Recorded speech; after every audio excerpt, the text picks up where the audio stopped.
সরকারের দিক থেকে আমরা আশ্বাস পেয়েছি যে ওনারা ইন্স্যুরেন্স কোম্পানির যদি কোনো এখানে সম্পৃক্ততা থাকে যাতে ইন্স্যুরেন্স দিয়ে যতটুকু সম্ভব কভার করা যায়, কিন্তু যাদের ইন্স্যুরেন্স ছিল না সেটা কি হবে?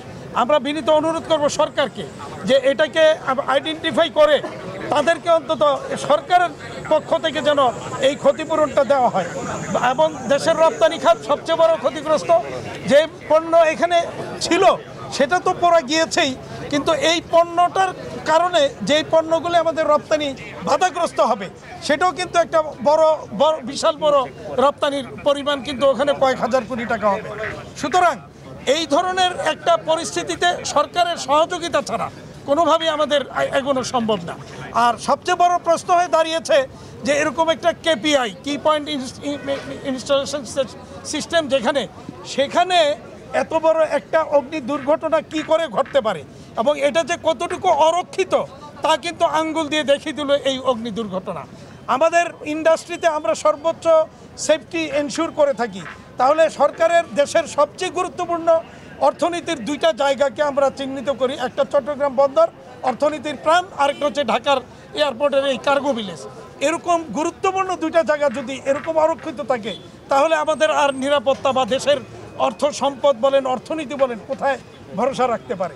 আমরা সরকারকে এই ব্যাপারে প্রয়োজনীয় ব্যবস্থা নেওয়ার জন্য বলবো এবং অনুরোধ করব এখানে পর্যাপ্ত পরিমাণে আগুন নিভাবার ব্যবস্থা ছিল কিনা সেটাকে খতিয়ে দেখার জন্য। আমাদের ইন্ডাস্ট্রিতে আমরা এক তো ফায়ার এক্সটিংগুইশার থাকে, দ্বিতীয়ত আমাদের এখানে পানির নানা রকমের পানির সিস্টেম হাইড্রেন্ট সিস্টেম আমাদের থাকে এবং আমরা সাথে সাথে আপনারা দেখে থাকবেন অধিকাংশ প্রতিষ্ঠানে আমাদের আগুন লাগলে আমরা নিজেরাই কন্ট্রোল করতে সক্ষম হই।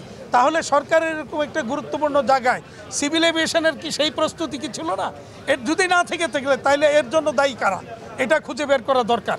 আমাদের যে বহির্বিশ্বে যে সমস্ত ক্রেতারা রয়েছেন তারাও কিন্তু এটা নিয়ে খুব উদ্বিগ্ন এবং একটা ইমেজ ক্রাইসিস তো অবশ্যই ঘটবে যে এত বড় একটা জায়গায় এরকম একটা গুরুত্বপূর্ণ জায়গায় এই ধরনের অগ্নিকাণ্ড ঘটলে তাহলে সারা দেশটাই কি অরক্ষিত কিনা এই প্রশ্ন কিন্তু বহির্বিশ্বে আসবে।